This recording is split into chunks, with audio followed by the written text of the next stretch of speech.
Hello and welcome to Initial Teacher Education at the University of Sussex in Brighton. My name is Sally Dudley and I'm going to just talk to you about the different routes into postgraduate teacher education that we offer at Sussex. So I'm just going to now share my screen. While I'm doing that, you will have hopefully seen that behind me I've got a nice view of the university campus. Right, let's just get this onto slideshow. So the campus is nestled in the South Downs, right on the edge of Brighton and Hove. Is a really beautiful place to study. Brighton is a great place to live and study and train to teach. We've got the nightlife and the culture. We've got the Pebbly Beach. As I said, we've got the Downs. It's a great place full of schools and children that need you. So let's just talk first about the different routes we've got at Sussex.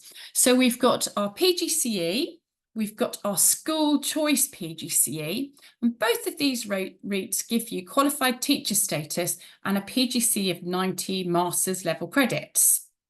Then we've got our postgraduate teaching apprenticeship, which gives you qualified teacher status and master's credits, but not a postgraduate certificate of education with that one. Now, I'm going to explain a little bit more about the features of these routes as we go through the presentation. So first of all, the common features of the PGC and the school choice PGC. These routes are very, very similar. You can do the course full-time or part-time. We start with a full-time 3-week induction course in September on the university campus and online. We do blended learning for those 3 weeks. And then for the rest of the year, you'll be coming to Sussex for Friday training during the year. So it's really school-based. You spend most of your year doing 4 days a week in school and 1 day a week at the university. And then in the summer, we like to get you used to teaching more in school and getting a feel for what it would be like to be a full-time teacher. So we have weeks where you don't come into the university from about February half term onwards, and weeks that you do come into the university. I talked on the first page about the academic award of PGCE and qualified teacher status, which is what you need to be a teacher in a UK school, a qualified teacher. So over the year, you'll have 2 school placements, which are supported by a mentor in your school and a professional tutor. On the Sussex PGCE, the university will find you a school, and I'll explain a bit more about that later. And on the school choice PGCE, you'll apply directly to a school for your main placement, and I'll explain more about that later too. I said it was very school-based. We were actually the first university, probably about 60 years ago now, to decide that to train to teach, you needed to be in school with qualified teachers, with students, and actually learning on the job. So we've been doing this a long time at Sussex. If you do the part-time course, you do 2 days a week at school and Fridays at the university in the first year. And then in the second year, you do 2 days a week in school. So we have to, with the part-time course, upload the training that you need right at the beginning so that when you're in school, you've got that at your fingertips rather than drip feeding that over the 2 years. During the year on your placement, you'll have 4 intensive training and practice weeks. This is something new this year that the government have introduced for all teacher education courses. And what it means is that you spend a whole week focusing on something particular. It could be behaviour and relationships, or it could be adapting teaching and learning to the learning needs of your learners in the classroom. And you'll do days at the university and days in school over that week, but focusing on the same kind of topic area. And the school and the university works together to make an integrated programme, so they dovetail really well together. So whichever route you're on, you will study together on a Friday. So the groups typically will have school choice trainees, PGC trainees, and postgraduate teacher apprenticeship apprenticeship trainees. Now that course is slightly different and does have some additional training and assessment and support, but you will be in those groups with your subject tutor, with others who are training to teach in your subject, which is really helpful. At Sussex, we strongly believe in subject-specific training. So that means that you won't just be trained as a teacher, you'll be trained as a teacher of geography, a teacher of secondary mathematics, or a primary specialist. So you get lots of opportunity to really engage with the subject content that you're teaching and not just kind of general teaching skills. Each subject group is led by a teacher, a tutor, a teacher educator who is or has been a teacher in that particular subject area in a school for many, many years, and now brings that expertise into the university and into your training. You will have a supported gradual introduction to teaching on this route. So you won't be shown a class in September, at the end of September when you start your placement, and told, oh, okay, this is your class, you're going to teach these students now. You will gradually start to, first of all, you'll observe classes, and then you'll start to take on parts of a lesson where you've planned a teaching episode.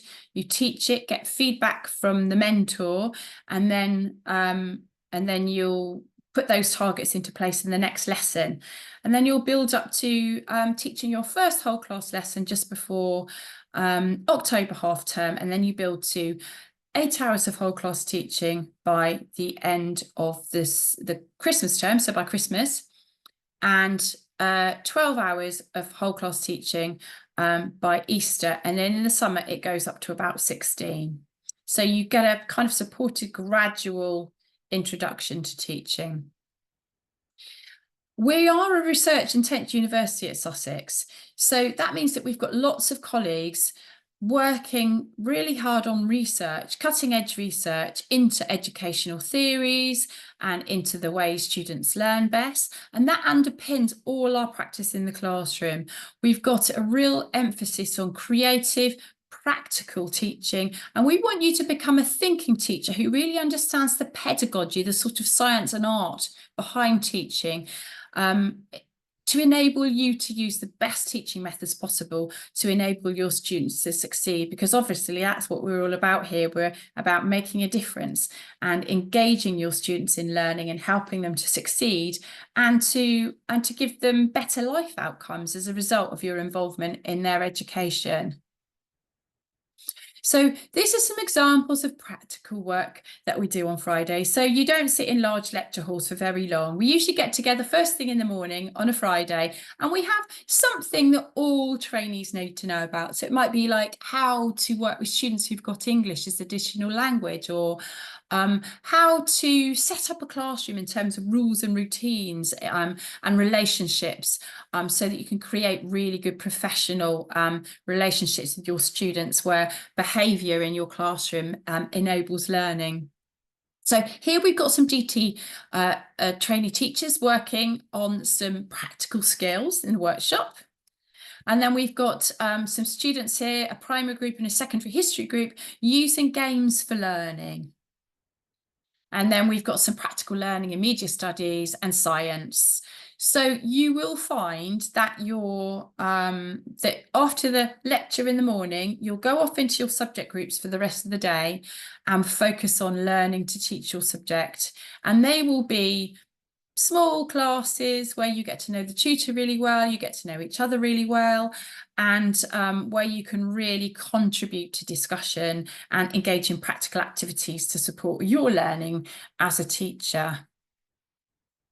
So there are some differences between the PGC and the School Choice PGC at Sussex. Now, I should have said at the beginning that I'm talking to you about how these courses work at Sussex University and in our partnership of schools.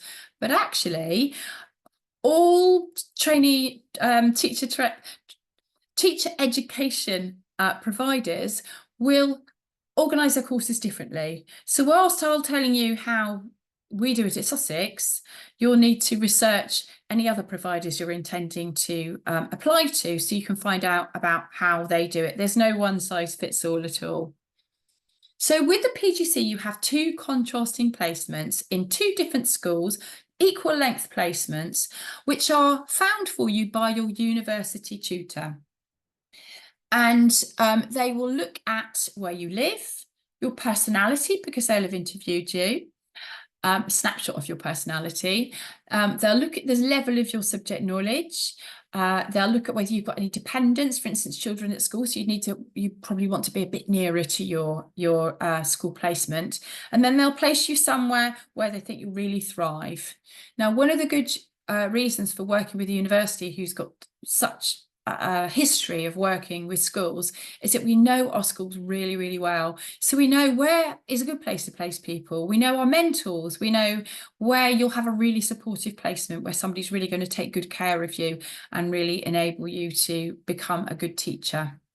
So somebody who might want to do the PGCE rather than school choice PGCE or postgraduate teacher apprenticeship might say, well, I'd really like the university to choose my school for me, and I'd like to spend equal length time in 2 schools. On the PGCE, you start your first placement after induction, which is at the end of September, so the penultimate week of September, all the way through to February half term, and then from February half term until the end of June, you go to a second school, which your tutor also chooses for you. And that gives you a different experience in a different setting and enables you to take with you what you've learnt already in your first school and grow even more as a teacher. So to apply to the PGCE, you apply directly to Sussex. Our code is S90, and there's another little code for all our subjects as well. And you can do that by searching on the DFE Find and Apply service and looking for the University of Sussex, courses with the University of Sussex. And then we've got our school choice PGCE, which kind of is just that, really. So with the school choice PGCE, you'll find on the DFE Apply applications portal schools which are offering a course linked up with Sussex where you actually apply to that school. So for instance, if you live, I don't know, in Surrey somewhere, and you'd quite like to know where your school is before you start, you might like to apply to one of our partnerships around there that offer school choice PGCE, because you would know from the beginning which school you'd be able to train in. This particularly works for people who live a bit further away from the university, because obviously you'll only come to the university 1 day a week once we're up and running after induction. And that would mean that you could perhaps train in a school quite near to home. If you've got young children, or maybe an elderly parent that you're responsible for sort of looking after and popping in on, then that might suit you to train nearer your home. For the school choice PGCE, you spend most of your time, most of the year, in the school that you chose, and they chose you. I'll explain a bit about how that works in a minute. And then you have a shorter second school placement from after February half term to Easter, and then you return to your main school, the school that you chose, and train there until the end of June when the course finishes. So that's just for people who feel that they want to know where they're going to train. Also, people who might already have links with the school. You might be a teaching assistant in a school. You might have another role in a school, and just know that you'd like to train in that particular setting for most of your time. So with this route, you would apply on DFE Apply directly to a school linked with Sussex that has a place. It won't be called School Choice PGCE on the DFE Apply portal, which is where you apply, because that's a Sussex kind of name that we've made up for this route. You choose the school and the school chooses you, because as you'll see later, part of the recruitment process is that you get interviewed by the university and you get interviewed by the school. So now our third route is a little bit different. And this is a bit similar to a route that's been around for a while called the School Direct Salaried route. So it is an apprenticeship where you will actually be employed as an unqualified teacher for a whole year by a partnership school. So they will fund your salary. Some bursary funding may be available for them. And they'll also pay your tuition fee. So for you as a trainee teacher, you might find that actually it's financially more viable for you to do that route. However, for some subjects where there is a large bursary, and we come on to that in a minute, it might be financially much more advantageous for you to do the tuition fee route, the PGC or the school choice PGC route, where you get a large tax-free bursary. And it's a kind of more gradual route to teaching on the school choice PGC or the PGCE. So you'll also have 4 days a week in school and Fridays at the university. So you'll study with the other groups at the university, so you get the same subject input, but you'll also have some additional input from the university, from our postgraduate teaching apprenticeship team, because there are various aspects of the apprenticeship that are kind of set nationally. For instance, some of the paperwork, some of the processes that are different from the PGC courses, from the other teacher education courses. And so you'll need some sort of extra top-up sessions. For instance, there's something called a tripartite agreement, a tripartite meeting where once a term, your university tutor and your mentor and you get together to review your progress. And that's something that's very specific to all apprenticeships in all subjects nationally, not just in teaching. And then there's also an endpoint assessment where an external assessor from another university, from another teacher training course, comes and assesses you, observes you teach, and then kind of signs you off as passing your apprenticeship. So there are some sort of differences, and there's some slight differences in the assignments as well. So you will be employed by the school. So you will be on a contract as an unqualified teacher in the school.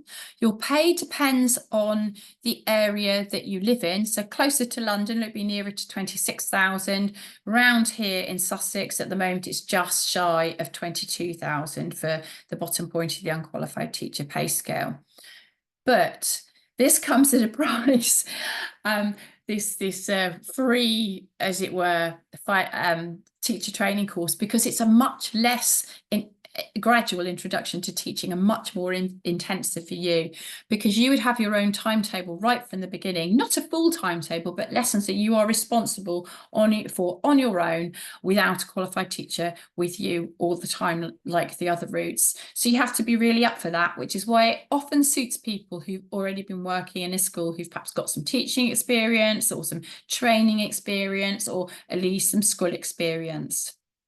So again, you would look on the DfE Apply portal for postgraduate teaching apprenticeships linked with Sussex, and we have a few on there ready to go for next September, which you could look at and consider applying for. You'll get qualified teacher status and master's credits on this course. And with those master's credits, you can take those forward into a master's with the equivalent of a third of a master's in education on our part-time master's in education course for early career teachers, if you want to, after you finish your course. Now, for international applicants, you'd have to find a school willing to fund a visa if you want to take this route. Okay, so the bursaries for the PGC and school choice PGT courses have just been announced by the DfE. And if you look on the Becoming a Teacher website, Get Into Teaching website, the national government website for training to teach, you'll probably be able to see them a bit larger on your screen, because it's quite small on my screen here. I'm just going to move the captions because I can't see those bursaries very well. Right, let's put the captions over there. Okay, so you see that for some subjects, there's a £10,000 bursary. That's for art and design, for RE, and for music. And for English, there's 5,000. Then we go upwards. Next level is 26,000 for languages. That's modern languages and ancient languages as well. And for design, technology, and for biology. And then the top tier of bursaries are for computing, for maths, for physics, and for chemistry. And those are the subjects that are in the most demand for new teachers, the subjects that schools find it most difficult to recruit teachers in their schools for, which is why the government invests in the higher bursaries. Now, there's some scholarships there in that final column, and you can apply for those and get an uplift of £2,000 on your bursary. You have to apply directly to the subject association. There's loads of information on the DfE website, the Getting to Teaching website, about how to do that and the advantages of doing it. And we really recommend that to everybody. It sort of says on there that ideally candidates would have a 2-1 or a 2-2, but they really, really do consider 2-2 degree holders as well. So I really would recommend that you do that and try and get your extra 2K and all the other advantages. If you've got a low bursary on that slide there, or if you've got no bursary at all, we are so conscious that so many of our amazing trainees are training in subjects where there is no bursary. And for that, we are just so sorry. It's not our choice. It's a kind of national, it's agreed nationally by the government. We know that your work and your contribution to students' education is just as worthwhile as those other subjects as well. All right. Next slide. So subject knowledge enhancement courses. So these are free courses that are funded. I'm just moving my face now so I can see my slide. They are free courses that are funded by the government to enable people who haven't got a degree that is completely in a subject to for secondary to get a kind of top up of their subject knowledge. They're online courses, they're free.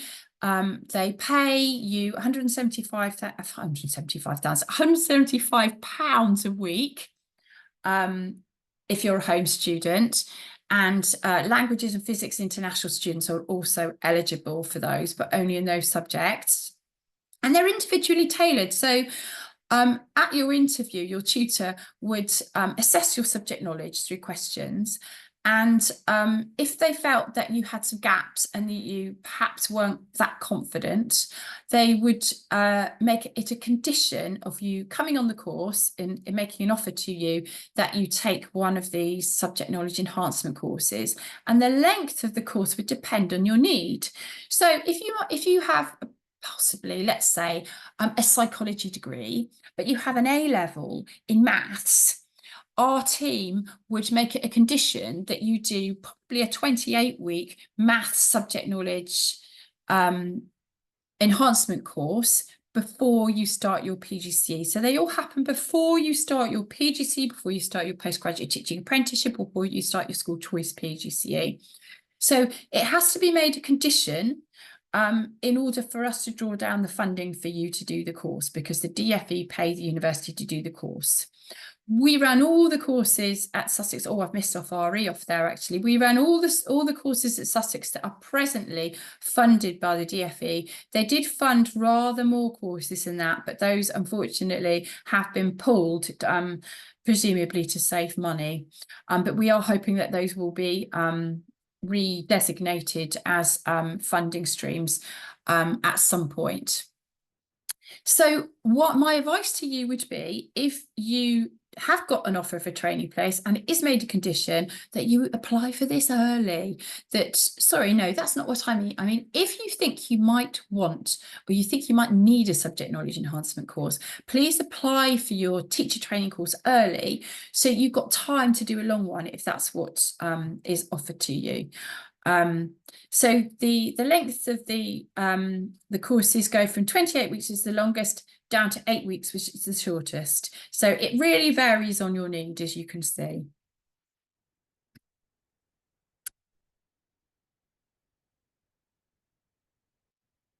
Why is that not working? Oh, here we go. So why would you want to come to Sussex?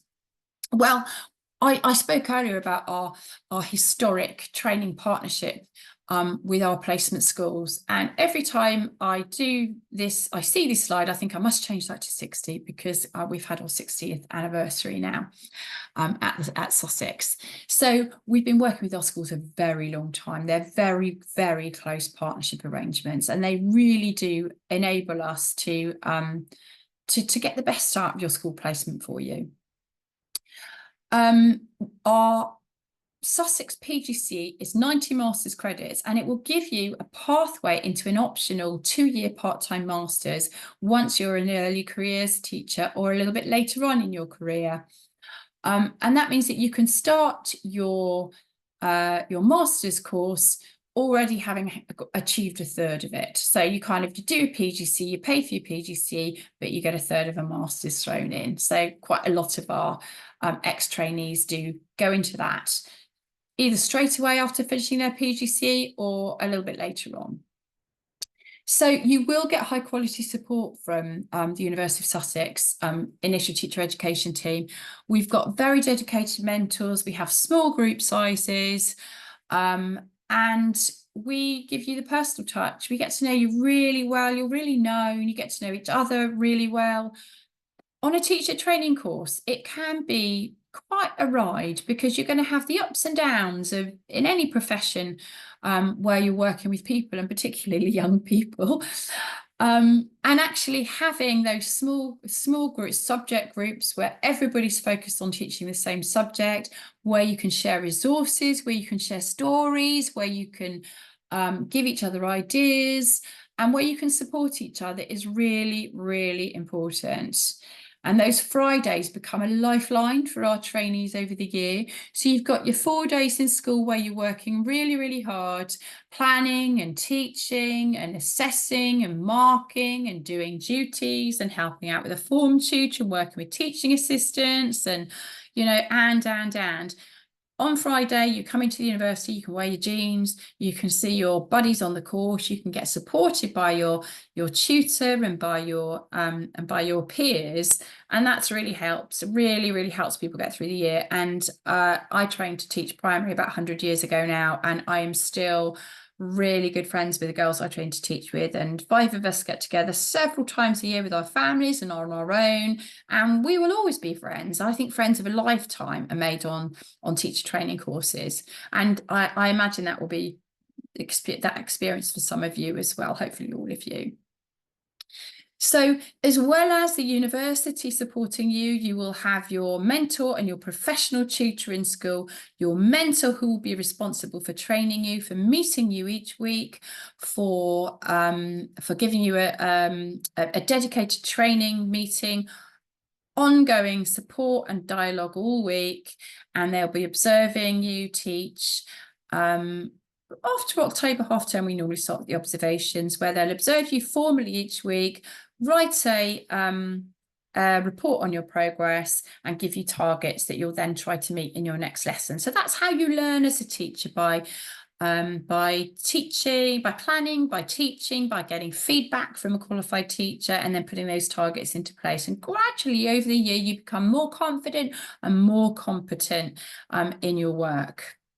The professional tutor in school, I alluded to them before, they line manage the mentors in school. So they're an important part of your network as well. And they will gather all trainees together in their school. Some of our secondary schools have up to 20 trainees from different universities and providers in there. And they'll gather you all together and provide training for you once a week. So you have your peers in school to support you and your placement. You have your peers at the university to support you. You have your university tutor to support you. And sometimes that is very useful to have the added support of a university tutor who's outside your school situation and can mediate and be diplomatic. And if things aren't quite right for you in school, can really work with the school to kind of make an impact for you and make things better. And that's something you might not get on a provider, a teacher training provider, where you just have literally got the school. And as I said, we get to know you really well. You get to know us really well. Our former trainees keep in contact with tutors. It's just really lovely. So many of our tutors are practicing teachers in school a couple of days a week and work with us several days a week as well, which means that we've really got those sort of current things that are happening in school in our teacher training course. And it also means that if they're talking to you about preparing your students for Key Stage 4 exams for GCSEs, they will be doing the same thing in their school with their students, with their classes. So it just makes it really current and really good for you. We do really emphasise subject specific at Sussex. I think I said that before, so I won't labour that again. So we are a research intense university. and the pedagogy and the theory and the literature behind what you're seeing and what you're doing in the classroom is really important at Sussex. We don't do top tips for trainee teachers. We want you to engage with proper research and theory so that you can then critically evaluate it, become a thinking teacher who can then really select, I think I said this before as well, really look for the best teaching methods that will make the most difference to students in the classroom, and not just kind of take on sort of some of these political whims that come from the centre of government sometimes. I've talked about the range of subject knowledge enhancement courses already. We've also got a partnership mission statement that puts children, young people and our partner schools at the heart of what we do. We are about training people to make a difference to young people's lives. That is why we do this job. And our mission statement, why can I never get the next slide up? Let's just click on that. There we go. So we, as a partnership, that's university and partnership schools, we've got 300 plus partnership schools all over the southeast of England, you know, probably one near everybody who's on this call if you live in the southeast of England. We see ourselves as reflective. So we, as I said, we reflect on the theory and practice in education to make a difference. And also we want you to stay in the profession. We don't want to train teachers who sort of have had enough after, you know, a couple of years and then go off to do something else. We want to really give you the tools and the passion to stay in the profession and work with children and young people as your career. We're responsive to what's going on out there in education. We're responsive to you as trainee teachers. We have student rep groups, and twice a term, those rep groups come together from each of our subject areas with our course leaders, and we look at what's going right, what's going wrong, are any changes needed, whether in school placement, whether on the course. We listen and we put those changes into place. So responsive, and we're responsive to the changes in society as well, and you know, the changes that schools need. We're very much about adapting and kind of moving our practice on with authentic partnership working with our schools.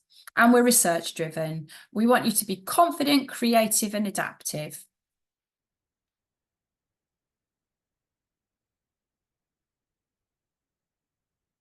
So what are the entry requirements? I imagine you might have looked this up already to find out whether you were eligible to go into teaching. But I'm going to run through this anyway. So you need a university degree, a UK equivalent at 2 or above, or a recognised equivalent from overseas. And I imagine that there are probably some people here on this listening to this video who have got overseas degrees. So there is an organisation called ECTIS that we check your qualifications with when you apply. So when you apply to us, we'll do the checking and work out whether your degree is equivalent to a 2 or above. We might have to get you to send in your transcripts and your certificates in order for us to be able to do that properly. And you also need grade C or grade 4 or above in English language and maths if you're secondary, or the equivalent. And science as well as English and maths for primary, because you'll obviously be teaching science as a primary school teacher, and you need to have a suitable depth of subject knowledge for secondary teaching. Now, this usually means a degree in the subject you wish to train to teach, but there are some variables. And when I was talking about the subject knowledge enhancement courses earlier, sometimes we're able to accept you on a teacher training place with without a degree in that actual subject, but you do a subject knowledge enhancement course. But there's got to be enough subject knowledge there to enhance in the first place. So if you've never studied the subject at all, it probably isn't worth you applying. For instance, if you've never studied Latin, then it wouldn't be worth you applying for a classics, Latin and classics course. You need to have a DBS before you come on the course to verify that you're suitable for working with young people. It's a very important safeguarding thing that we're required to do for anybody working with children and young people. And we also do a health check. We do that in May. Once you've accepted a place on the course, we send that out and you complete those. If you've lived overseas for more than 6 months as an adult within the last 5 years, you will need to get yourself an overseas police check, and we'll give you advice about how to go about doing that. But we really recommend you do it straight away rather than leaving it, because sometimes in some countries it can take quite a while and you actually have to be in that country to be able to do it as well. If your first language isn't English and you haven't studied a degree in English in an English university, if you're an overseas student, you will need to pass an English language proficiency test, such as IELTS.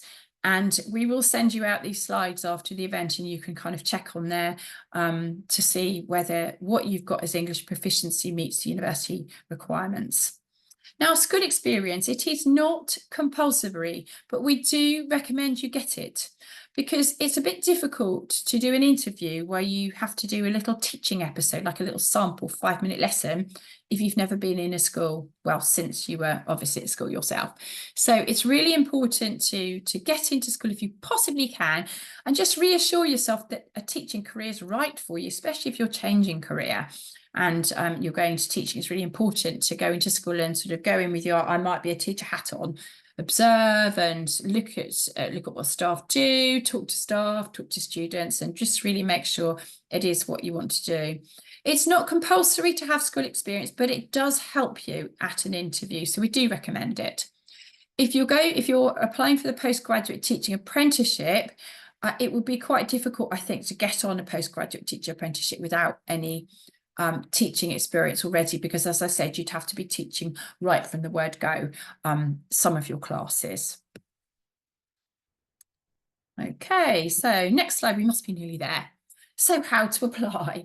So first of all, do your research, your route you provide, your school. So you're going the right way about this, because you've listened to me warbling on about this now, and you're also coming hopefully to our event on Wednesday. Actually, I shouldn't have said that, because we use this video all year. You are coming to an event. It may not be this Wednesday. So do your research. If you're looking at other providers, you need to do your research, like I said, into how they organise their courses as well. Get some school experience, as discussed. So you apply via the Department for Education Apply portal. And when we send you a follow-up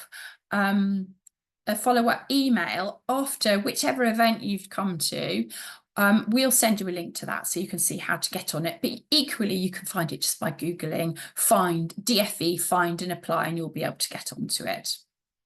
So you have to complete an application form, as I'm sure that's not a surprise, with a personal statement. Now, in that personal statement, you need to set out why you want to be a teacher, what it is about teaching that attracts you, something about why you want to work with children and young people.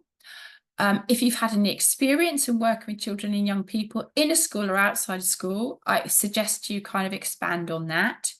If you're teaching a particular subject, talk about your teaching experience, and then also put something sort of personal in it. You might want to talk about a particularly amazing teacher that you had when you were a student and why they really inspired you. Please don't talk about teachers that weren't very good, though, because that isn't very impressive or particularly professional on an application form. Just try and stick with the positive if you can, and just highlight what you think is really good teaching, what makes good teaching from talking about a particular teacher. What else could you put on that? I'll come back to that because I forgot the next thing I might say. And identify 2 referees. Now, we have got instructions about who you need to identify as a referee, and we'll also send you a link to that, which is it's on our university web pages, where you can find out more about how to prepare yourself for interview and how to actually apply and complete the application form. You get 4 choices. So 4 choices, of course. So it could be 4 PGCEs with different providers. It could be 4 different courses with University of Sussex, 3 PGC, a PGCE course, 2 school choice PGCEs, and a postgraduate teacher apprenticeship. Or it could be a whole mix. So you get 4 choices. Once they come into us, we will then see those, And if you apply for school choice PGCE, the school sees them too. We will both look at them. We will interview you first if we feel that you meet the requirements and you look as if you have potential.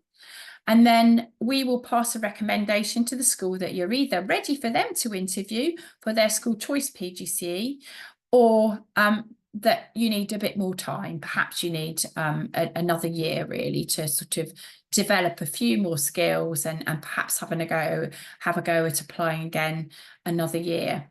You will need to deliver a short teaching task as part of the interview.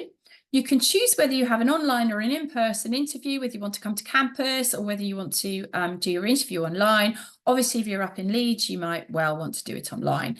But if you're local, you might want to come in and meet us. It is quite nice to have people come in and meet in person. And then you have an individual interview. For PGC, you just have one interview with the university, and then we can offer you a place or suggest that you apply another year with some feedback. If you apply for school choice or PGCE, you have your interview at the university, and then we pass that recommendation to the school. They will then have you in and interview you, which will involve teaching some actual real life students. So you have to prepare a short lesson or read a story or do a little group activity that you prepared with some real students, and they will observe you and then they will interview you. And they might have a student voice activity, which is something like where they might get a few students together to ask you some questions, and then they might contribute to making the decision about whether to offer you a place or not. So then hopefully you'll get place offers, and then they'll be conditional pending the completion of all your entry requirements, including DBS in the summer and us seeing all your certificates and everything which we have to do for safeguarding reasons. And then hopefully you will choose to come and train with University of Sussex on one of those places. Let's just see what the next slide is. Okay, so that was my last slide actually. Apart from just these useful websites, which we will send you when we send you the feedback off to whichever event you've come to. Okay, so I hope you found that useful. I'm not quite sure how long I've talked for. It feels like quite a while. But I hope that that just gives you a flavour of how our courses are organised at Sussex and what to expect. When you come for an interview, there'll also be another interview that will give you a little bit of extra information, something about assignments and assessments, and a little bit more about what the interview might be like. So we'll give you a bit more information on that video and just some sort of extra things you need to know if you're actually coming for an interview.